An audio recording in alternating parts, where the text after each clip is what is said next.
안녕하세요. 오늘 저희가 준비한 거는 행복한 가족을 위한 디지털 레시피라고 하는 5회 연속 강의입니다.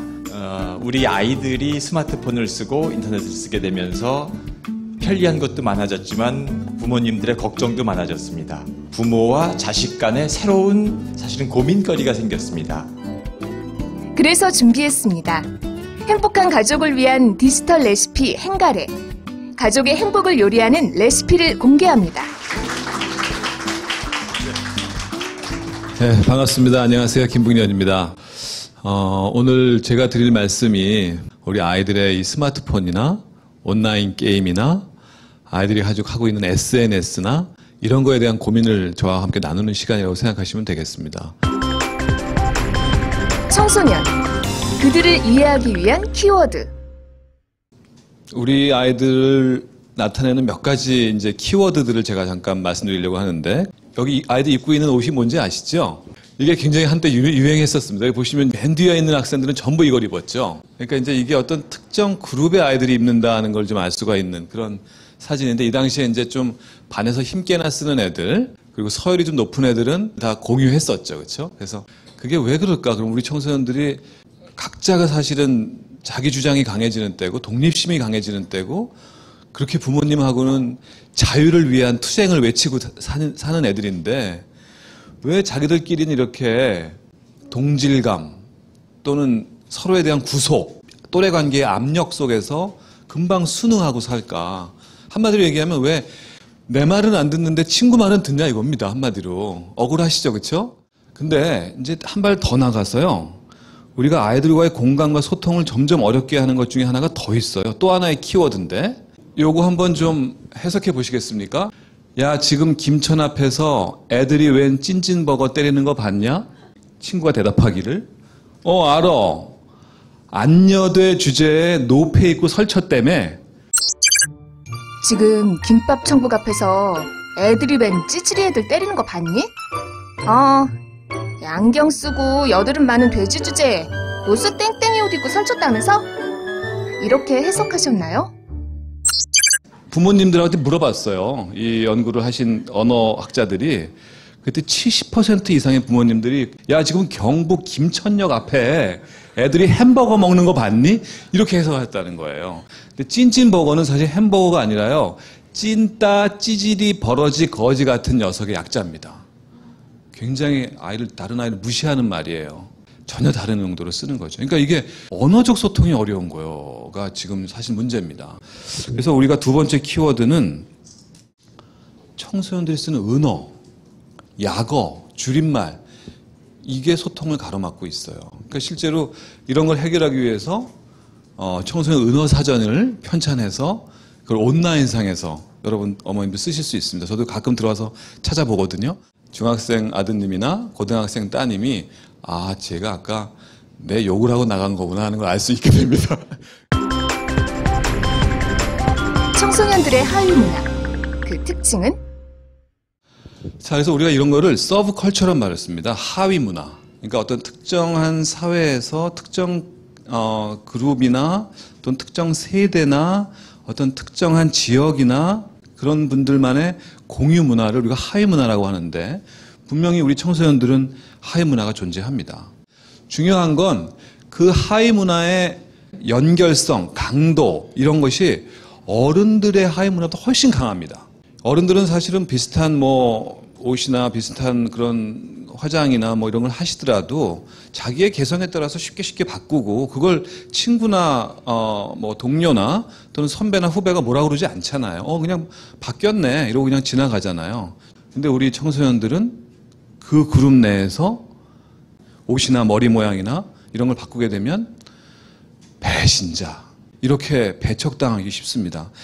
그게 그럼 왜 그럴까? 왜 아이들이 이렇게 어떤 그런 하위 문화의 어떤 특정 유형에 지나치게 투사하고 집착할까 하는 겁니다. 그게 바로 이제 청소년기의 특성 중에 하나인데, 청소년기 반항의 독특한 표출 방식. 청소년 시기라는 게 기본적으로 우리 아이들에게 자유를 추구하고 독립을 추구하는 시기라고 말씀드렸었죠. 그럼 무엇로부터의 자유, 무엇로부터의 독립입니까? 우리 청소년들이 원하는 건. 맞습니다. 불행히도 부모로부터의 자유와 부모로부터의 독립입니다.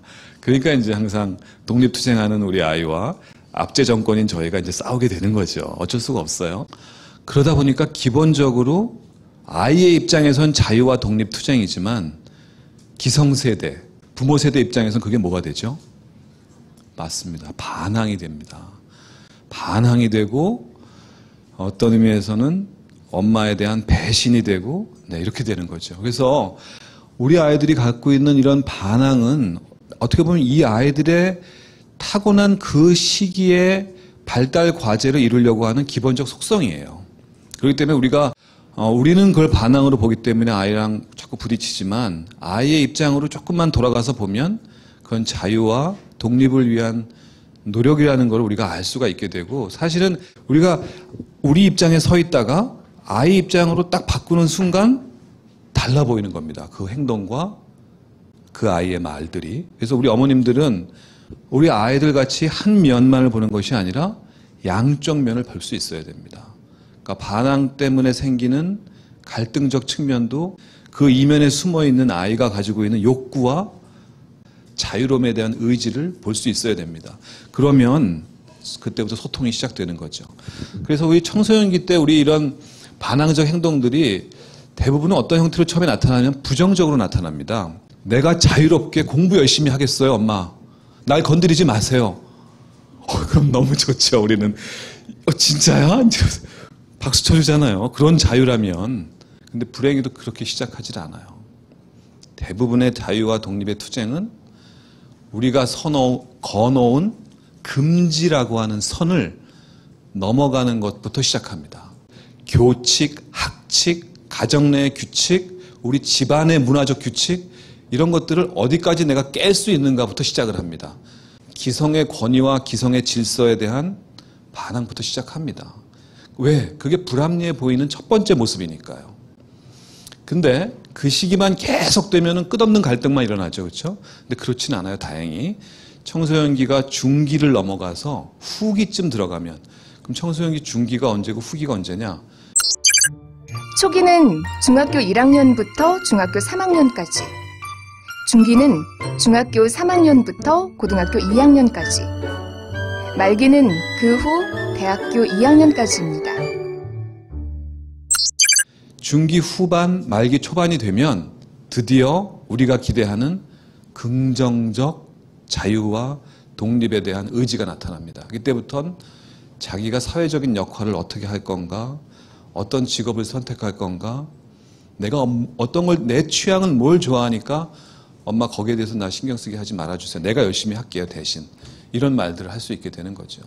그때를 위해서 우리가 해야 될 건 뭘까요? 계속 아이랑 싸우는 걸까요? 아닙니다.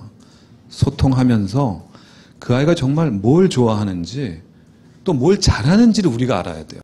청소년 아이들은 제가 좋아하는 것만 주장해요. 엄마, 난 음악이 좋아. 나는 랩이 좋아. 힙합이 좋아. 그래. 한번 해봐. 오케이. 내가 2, 3년 동안 그런 경험을 하게 하는 게 중요해요. 누를 게 아니라 경험하게 하는 거. 경험하게 하려면 소통하게 돼야 됩니다. 그런데 아까 이제 우리가 또래가 그렇게 하위 문화 속에 똘똘 뭉쳐있는 게 우리 아이들의 특징이라고 했는데, 왜 그럴까 중에 하나를 본다면 이 두 가지가 여러분, 우리 어머님들, 아버님들이 아셔야 됩니다. 우리 아이들의 하위 문화가 왜 그렇게 아이들의 마음속에 어른들의 하위 문화보다 훨씬 더 강력하게 자리 잡고 있는가? 그거는 우리 아이들이 청소년기 초기, 중기, 말기, 특히 초기, 중기 시기, 그 두 시기가 또래가 전부인 시기이기 때문에 그렇습니다. 가족으로부터 독립해서 그 다음에 아이가 선택할 수 있는 그 친구가 자기 인생의 가장 중요한 대상이 되는 순간입니다. 청소년기로 아이들이 발전하면서. 그렇기 때문에 그 아이들과 공유한 하위 문화는 어떤 경험들보다 강렬하고 꼭 지켜야 되는, 그래서 같은 옷을 입고 같은 머리 모양을 하고 같은 음악을 듣고 같은 춤을 추고 같은 드라마를 보면서 즐기는 겁니다. 동시에 어떤 현상이 생기냐 하면 그 안에서 권력과 위계라는 것이 생기기 시작합니다. 초등학교 3, 4학년 때 맨날 같이 붙어 다니던 사총사 아이들이 중학교 2학년이 된 상황에서 한 명이 리더가 되고 한 명이 따라다니는 아이가 되는 경우가 굉장히 많습니다. 그 위계 질서를 받아들여야 그 그룹에 들어갈 수가 있어요, 그 아이가. 그거를 끝없이 거부하면 분명히 얘는 지금 따라다니듯 추종을 해야 될 입장에 있는 아이인데 아니야, 내가 왜 추종을 해? 난 내가 리더인데 하고 하게 되면 결국에는 배척을 당하거나 이럴 위험성이 커집니다. 그게 바로 이제 집단 따돌림의 심리적, 사회적 다이나믹이거든요. 그 초등학교 때까지 친하게 지내던 아이들 사이에서 집단 따돌림이 생기는 거 잘 이해가 안 가시잖아요, 그렇죠? 그렇게 친했고 맨날 내가 떡볶이 해준 거 같이 먹었던 애들인데 어떻게 저 녀석이 내 아들을 배척을 할 수가 있지? 화나시잖아요. 화내실 게 아니라 그 이면을 봐야 됩니다. 이제 청소년 아이들의 또래 문화가 바뀐 거예요. 초등학교 때 그런 수평적 문화에서 중고등학교 때 수직적 문화로 바뀌어가는 겁니다. 근데 이게 사실은 사회적 적응 과정이기도 해요. 우리가 살아갈 사회는 불행히도 그렇게 평등적 관계에 갖는 인간관계만 있는 게 아니거든요. 그걸 경험하고 있는 겁니다, 우리 청소년 아이들이. 그러니까 이런 아이들 간에 그런 위계가 생긴다고 해서 그걸 가슴 아파하게 생각하지 마세요. 아, 우리 아이가 적응하고 있는 거구나. 우리가 정말 아이들을 이해하려면 그 아이들이 가지고 있는 문화적 활동을 이해하는 것부터 시작해야 한다는 걸 말씀드리고 싶었던 겁니다. 건강한 어른이 필요해요.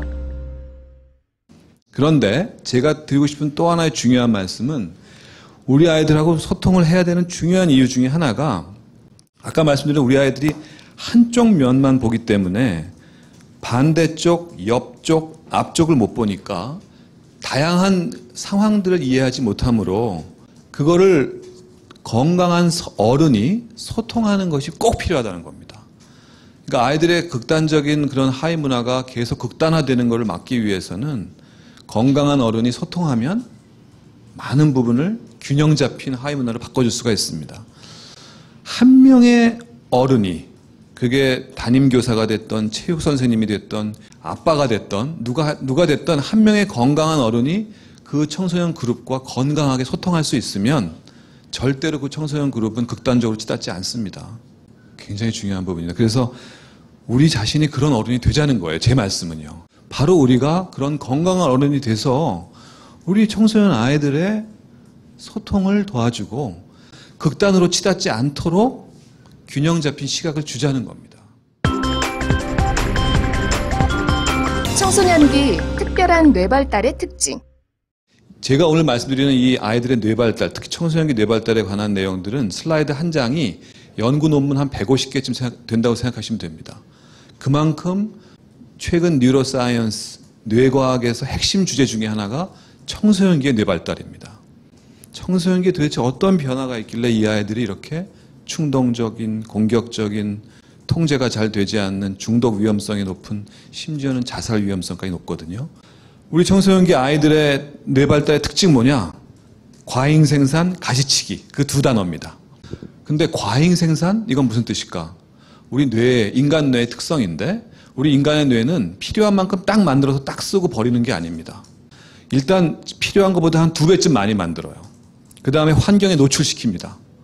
환경 상호작용에 필요한 것들만 살려두고 나머지는 다 가지치기를 해버리는 게 우리 뇌의 특징이에요. 그래서 가지치기의 전제는 과잉생산이 그 앞에 있는 겁니다. 그런데 그것이 가장 극단적으로 나타나는 시기가 언제냐? 청소년 시기입니다.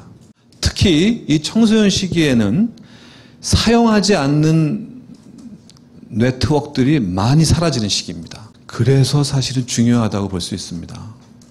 왜 청소년들에게 다면적인 시각을 우리가 가르쳐야 되는지, 왜 청소년들에게 다양한 경험을 하게 해줘야 되는지, 왜 청소년들이 극단화되는 것을 우리가 조절할 수 있어야 되는지에 대한 생물학적 답입니다.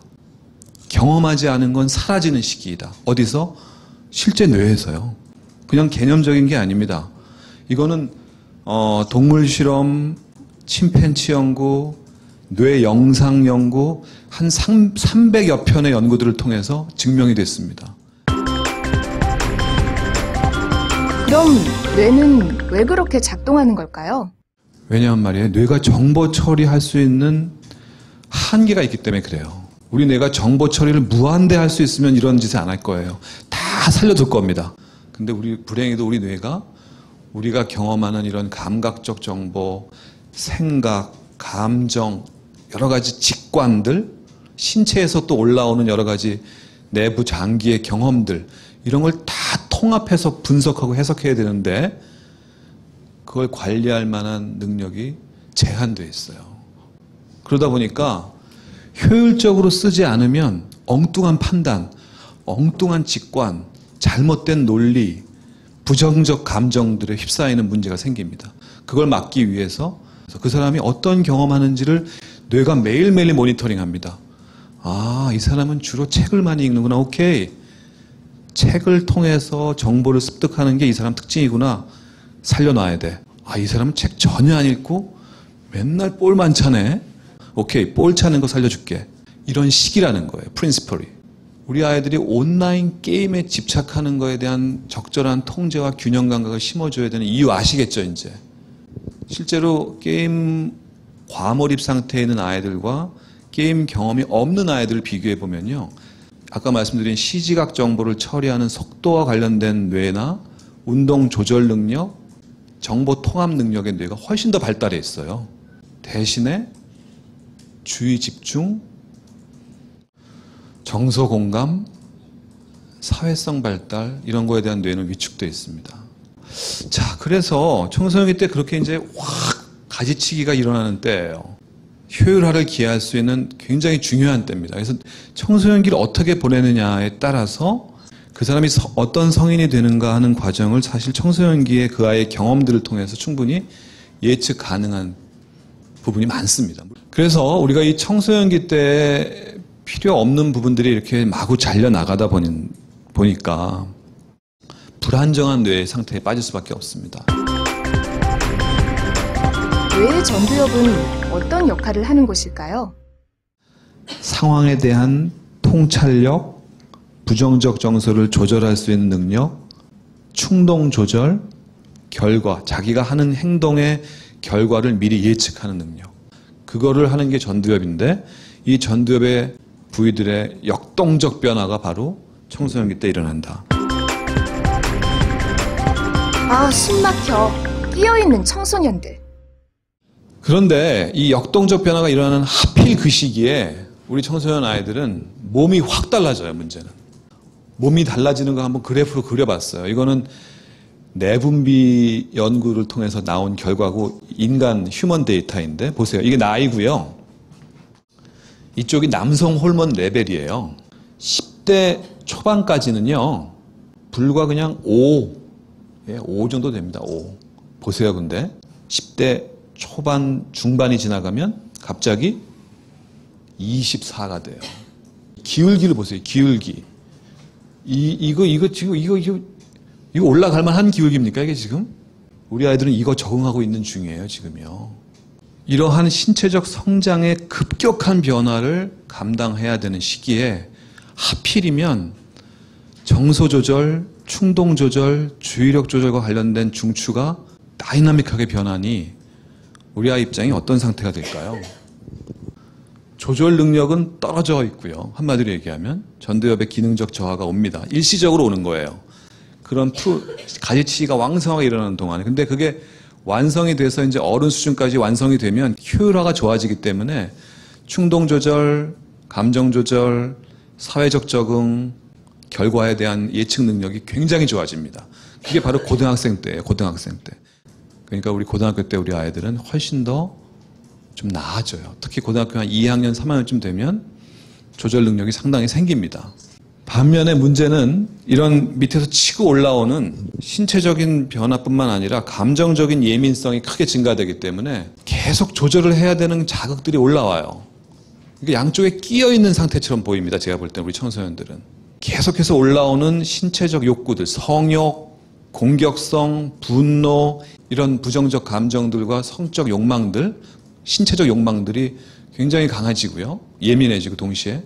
근데 그걸 컨트롤해야 되는 전전두엽의 조절 기능은 취약한 상태에 끼어 있는 아이가 제 눈앞에 보여요. 우리 부모님도 부모님의 아이를 그렇게 좀 봐주세요. 어려운 상태에 있는 아이구나. 그렇게 이해하시게 되면 그 아이를 보는 눈이 달라지실 겁니다. 아, 도와줘야 되겠구나, 얘를. 행복한 가족을 위한 디지털 레시피 행가래. 남은 이야기가 2강에서 계속됩니다.